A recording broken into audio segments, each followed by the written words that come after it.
Actually camera ଯୋଉଠି ଲାଗିବା କଥା ମାନେ ସିସିଟିଭି ଯୋଉଠି ଲାଗିବା କଥା ଯୋଉଠି କ୍ରାଇମ ହଉଛି ସେ ସିନ୍ ଗୁଡା କେମିତି କଣ ସବୁ ଟାଉନ ଭିତରେ ଯୋଉଠି ଲାଗିବା କଥା ସେଠି କିନ୍ତୁ ଲାଗିନି। ମାନେ କଲୋନୀ ଭିତରେ କ୍ୟାମେରା ଲାଗିବ, କୋଉଠି କଲୋନୀ ଭିତରେ କୋଉଠି କ୍ରାଇମ ହେଲା କୋଉଠି ଚୋରି ହେଲା ସେଠି କ୍ୟାମେରା ଲାଗିବନି। ସେଠି କାହିଁ କ୍ୟାମେରା ସେଠି ଲାଗିଲେ ଚୋର ମାନେ ଡିଷ୍ଟର୍ବ ହେଇଯିବେ ନା, ଆସିବେନି। ଆମର ଟ୍ରାଫିକ ରେ କ୍ୟାମେରା ଲାଗିବ, କାରଣ ଟ୍ରାଫିକ ରେ କିଏ ହେଲମେଟ ନ ପିନ୍ଧିଲେ ତାକୁ ଯାଉଥିଲେ ସେଠି ପଇସା ଇନକମ ହବ। ଆମେ କଣ କଲୋନୀ ଭିତରେ ଯଦି ସରକାର କ୍ୟାମେରା ଲଗେଇବେ ସେଠି କଣ ତାଙ୍କର ଇନକମ ହବ କି? ଇନକମ ହବନି ନା, କ୍ୟାମେରାଟା ସେଠି ଲସ୍ ହେଇଯିବ, ଲସ୍ ପ୍ରୋଜେକ୍ଟ ସେଠି। କିନ୍ତୁ ଟ୍ରାଫିକରେ ଲଗେଇଲେ କ୍ୟାମେରା କଣ ହବ ନା ଇନକମ ହବ। ଯେ ହେଲମେଟ ନ ଲଗେଇଛି କିଏ ମାନେ ଜେବ୍ରା କ୍ରସିଂ ରୁ ଆଗକୁ ଗଲା ଭାରି ତା ଉପରେ ଫାଇନ ପଡିବ, ସେଠି ହେଲେ ସେଠି ଇନକମ ହବ, ମାନେ ଲୋକଙ୍କୁ ଲୁଟା ହବ ସେଠି। କିନ୍ତୁ କଲୋନୀ ଭିତରେ ଲଗେଇଲେ କଲୋନୀ ଭିତରେ ଚୋର ଲୁଟିଲେ ସିନା ଭଲ ହବ। ଲୋକ ମାନେ ସେ ଯୋଉ କଲୋନୀ ଭିତରେ ଯିଏ ଥିବେ ଧର ତାଙ୍କର ଗୋଟେ ଘରୁ ଗାଡି ଚୋରି ହେଲା, ସେ ଗୋଟେ ଗାଡି କିଣିବେ। ଗାଡି କିଣିଲେ ସେଠି ଟ୍ୟାକ୍ସ ଟା କୋଉଠି ଯିବ? ସରକାର ପାଖକୁ ଯିବ।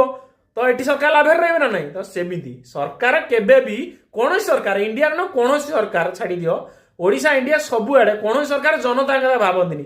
ସିଏ ଭାବନ୍ତି ଯେ ଆମକୁ କେମିତି ରେଭିନ୍ୟୁ ଅଧିକ ଜେନେରେଟ ହବ, ଜନତା କଥା ଆମେ ପରେ ଭାବିବା। ମାନେ ଆମର ଯେତେବେଳେ 5 ବର୍ଷର ଟର୍ମ ରହିବ, ଆମର 4 ବର୍ଷ 200 ଦିନ ପଳେଇଲା ପରେ ଆମେ ଜନତାଙ୍କ କଥା ଭାବିବା। କାରଣ ସେତେବେଳେ ଲାଷ୍ଟ ଆଡକୁ ଭାବିଲେ ସିନା ଜନତା କହିବେ ଆରେ ହେ ଆମ କଥା ସରକାର ଭାବିଲେ। ବୁଝିପାରୁଛ ନା ନାଇଁ? ସେ ଟ୍ରାପ୍।